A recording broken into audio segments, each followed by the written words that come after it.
Hello नमस्कार आदाब सलाम सत श्री अकाल। केम छो कसे काय केरो हाल है केना छी यहाँ सब कैसन वानी हाउ आर यू, कैसे हैं आप लोग। मित्रों, आज के इस वीडियो में हम चर्चा करने जा रहे हैं 3 चमत्कारिक मंदिर के बारे में। ये ऐसे मंदिर हैं, ये ऐसी भगवान की कथा है, ऐसी जगह है जिस जगह के बारे में केवल सुन लेने मात्र से आपके मन की समस्त इच्छाओं की पूर्ति होती है। ये 3 कौन कौन से स्थान हैं और तीनों के तीनों सिद्ध पीठ हैं और तीनों का तीनों बाबा भोले का दरबार है, महादेव का मंदिर है। और उस तीनों मंदिर में से अगर किसी भी एक मंदिर पर अपने जीवन काल में आप पहुंच पाए तो आप अपना जीवन धन्य समझे। लेकिन जो लोग पहुंचने में सक्षम नहीं हैं इस कोरोना काल में अथवा ऐसे भी, तो वो लोग केवल इस वीडियो को देखते हुए और मैं जिस मंदिर की बात करने जा रहा हूं उस मंदिर में स्थित वहाँ के देवी देवता के बारे में, बाबा के बारे में सोचते हुए, मन में विचार उत्पन्न करते हुए उनके बारे में, वहाँ के स्वरूप के बारे में और अपनी इच्छा को आप जरूर कहें। और ये मेरा विश्वास है और यहाँ पर में हमने देखा है लाखों करोड़ों भक्तों की इच्छा पूरी हुई है। जिसमें सबसे पहला जो मैं आपको बताने जा रहा हूँ वो है बाबा का बैद्यनाथ धाम, जो कि पहले बिहार में पड़ता था लेकिन अभी 2002 के बाद झारखंड में स्थित है। बाबा बैद्यनाथ की कथा आपने सुनी होगी, मैं आपको बड़े ही संक्षिप्त में बता देता हूँ।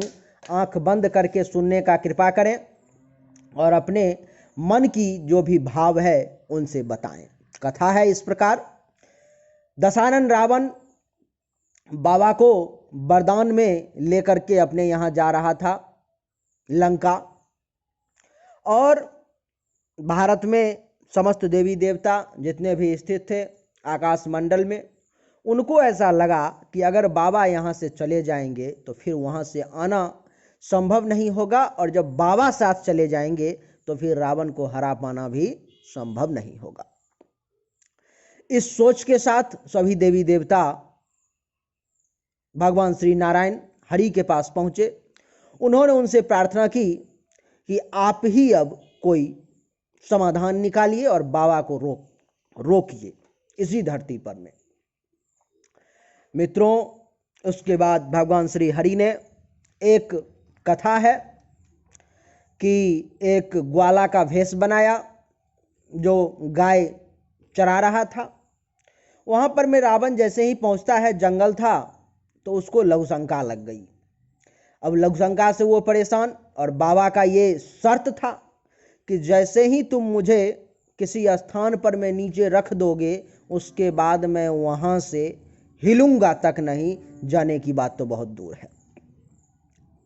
रावण अब लघुशंका से परेशान कि कोई तो नजर आए जिससे मैं इस बाबा को धरा दूं, और 2 मिनट में लघुशंका करके अब वो परेशान कि किस प्रकार से बाबा को किसी के हाथ में दिया जाए।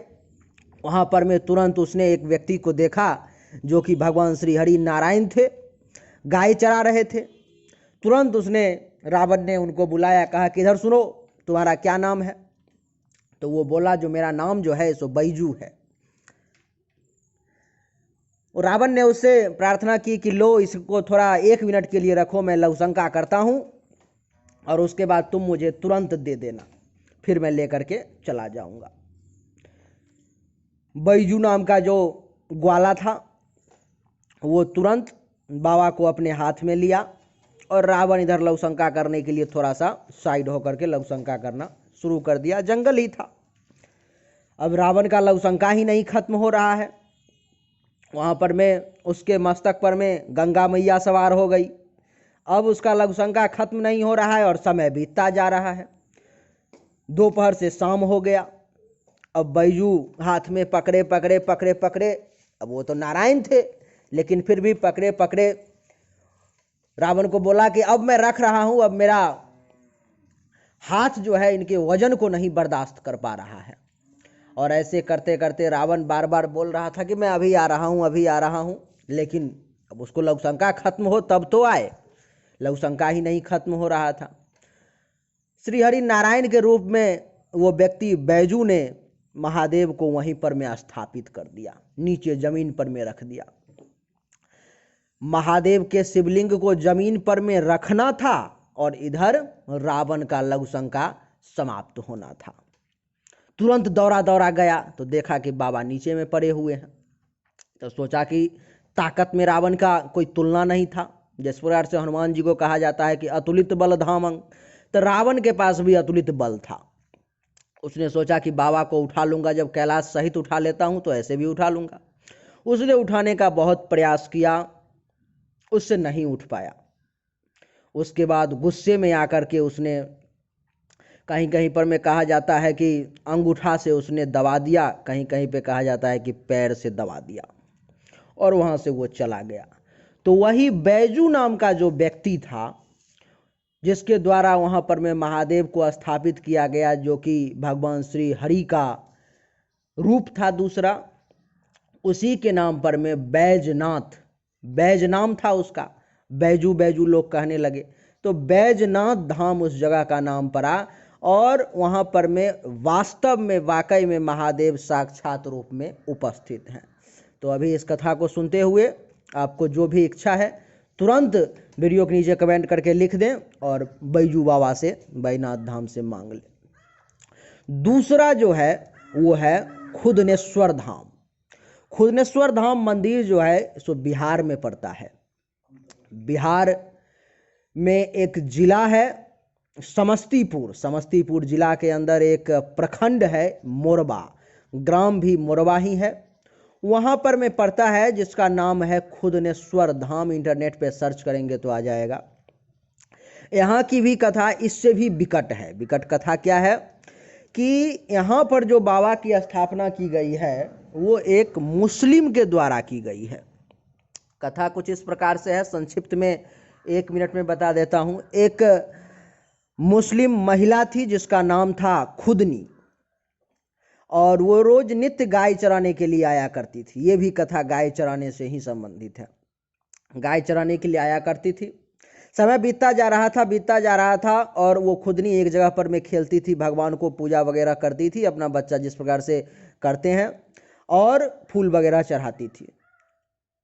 भगवान की ऐसी कृपा हुई कि वहां पर में वास्तव में भगवान उसके हृदय के भाव को देखते हुए उपस्थित हो गए जमीन के अंदर में। और होने क्या लगा कि उसका जो गाय था वो हर जगह से पूरे दिन में खा करके आता था, और वहां पर में गाय का सारा दूध जो है गिर जाता था। 1 दिन हुआ, 2 दिन हुआ, खुदनी के माता पिता काफी परेशान कि भाई ऐसा क्यों हो रहा है। उसके भरण पोषण का आधार ही वही था। फिर खुदनी को बहुत डांट डपेट करने के बाद भी खुदनी ने जब नहीं बताया, क्योंकि महादेव ने उसे स्वप्न में ऐसा कहा था कि जिस दिन तुम किसी को बता दोगे उस दिन तुम्हारा अंतिम दिन होगा। वो इसको भगवान की धमकी कहें या चेतावनी कहें या गुप्त रूप से अपने भक्त के प्रति प्यार कहें। उसके माता पिता देखते देखते पीछा करते करते वहां पर पहुंच गए। शाम में उन्होंने देखा गाय का दूध अपने आप सारा का सारा जितना भी गाय था सबका दूध वहां पर में गिर गया। उनको बहुत आश्चर्य हुआ।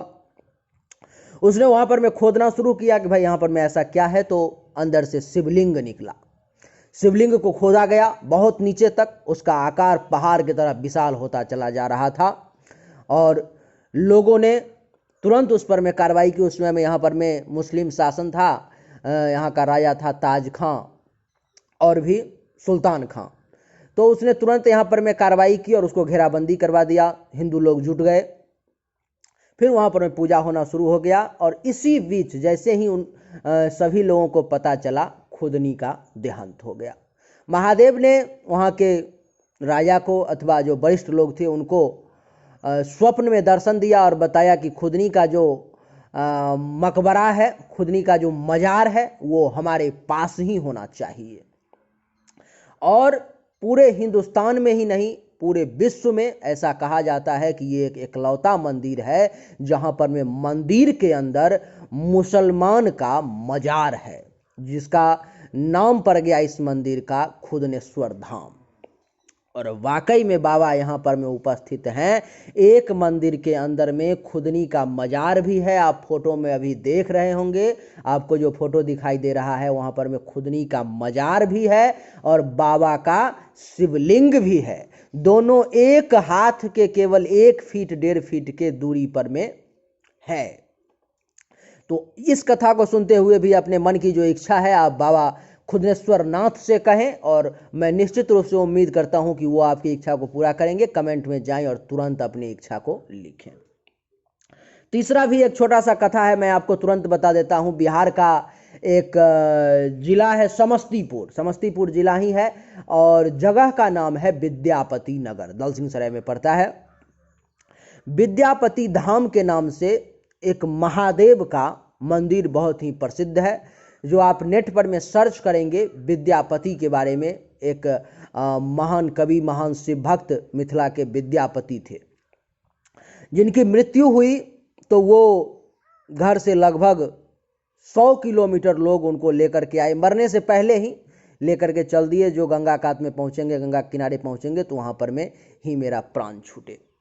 वो विद्यापति में जब पहुंचे, वहां से गंगा की दूरी लगभग 15-20 किलोमीटर है।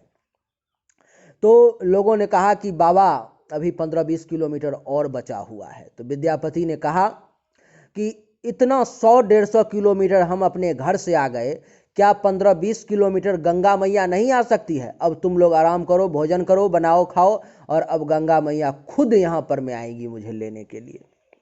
बाबा ने गंगा मैया को स्मरण किया विद्यापति ने, और ऐसी कृपा हुई महादेव की कि गंगा मैया वाकई में जगह को चीरते हुए, नदी का रूप लेता हुआ, धरती को बनाते हुए, और वो पहुंच गई उनके पास में जहां पर में वो लेटे हुए थे, और फिर विद्यापति को अपने गोद में ली और चलती बनी। विद्यापति का दाह संस्कार भी नहीं हुआ, गंगा मैया गोद में वो एट रैंडम समा गए, जो कि 15-20 किलोमीटर वहां से दूरी थी।